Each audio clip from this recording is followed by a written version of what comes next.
a bit of trouble falling asleep last night, which gave me a great opportunity to discover something that had changed about me. First of all, I didn't try to struggle at all against this discomfort, this completely manufactured paradox of I'm in bed and it's this time and I'm supposed to be sleeping, but I'm not. That's something that used to drive me crazy if I wanted to sleep.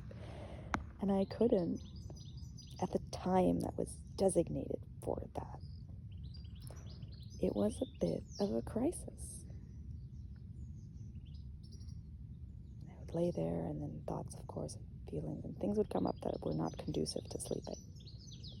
Because as soon as this paradox is opened and the struggle begins, the body is in a stress response to those own feelings. And yesterday, there was just a feeling of, oh yeah, there's a discomfort laying here, having the intention to sleep, and it not happening. But why does that matter? Sure, I had the intention to sleep, but if the body's not doing that, then it's so obvious that getting upset about it or obsessing about it is not gonna do it. So I just sat with the discomfort and I just thought, oh, okay. Hey there. Okay, let's be together. And wait it out. And I realized that I was kind of facing a blankness, a very beautiful blankness. In general, in that tender moment of being alone in bed, about to sleep.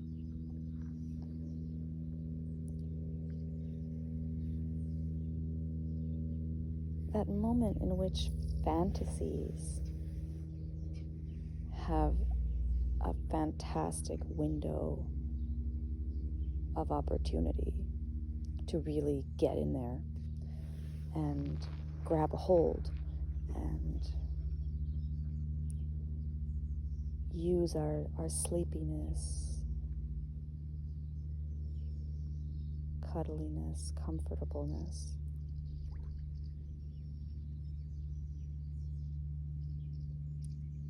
which exactly can easily allow some kind of subcurrent doubts and fears and cravings and all those to come to the surface when we're that relaxed. And yeah, it's that relaxation that brings out all of those things in a specific way, because it's obviously very different when you're triggered by a high arousal state stimulus into something uncomfortable.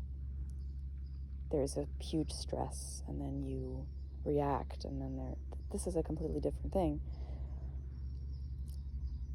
Because when you're just laying there and you're actually generally safe and all of those things, I'm pre-assuming,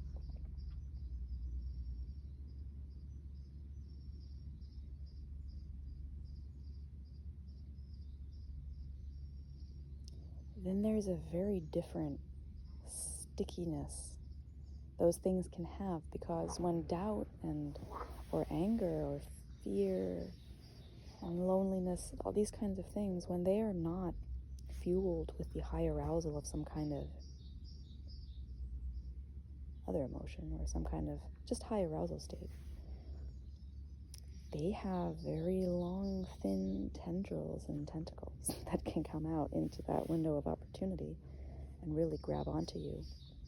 And this is something that I realized yesterday only, really. I did every single night.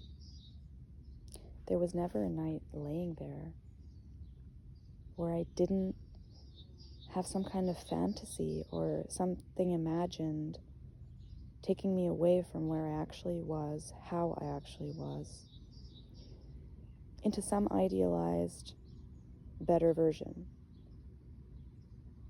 Things like being held, for example.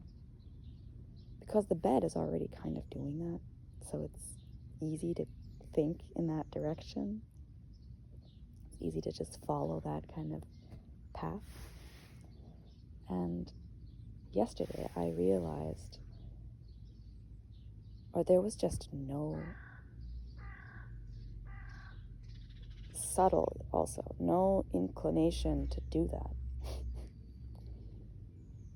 Because the body was laying there, the body was struggling a bit. Struggling, if we consider sleeping to be the good thing, the easy thing, and struggling to be not sleeping. And the mind was just observing that and was fine with it in a way it was never before. And in a way, that combination probably just gives a natural, totally different sense of security and groundedness, all is oneness, connectedness within the perfect web of everything, that there arises no need for being attended to specifically in this egocentric way, wishing someone would be holding me, wishing that I had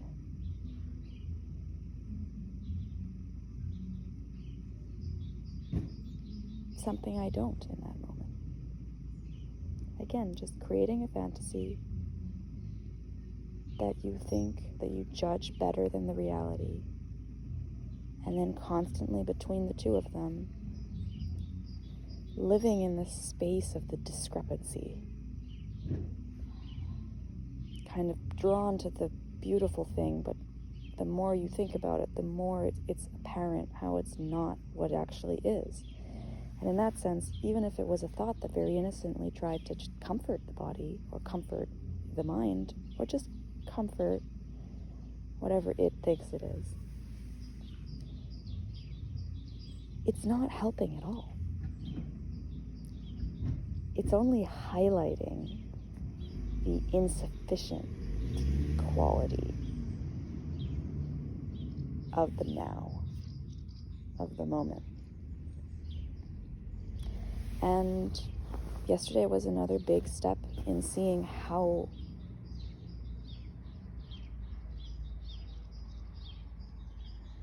huge a part of life that was.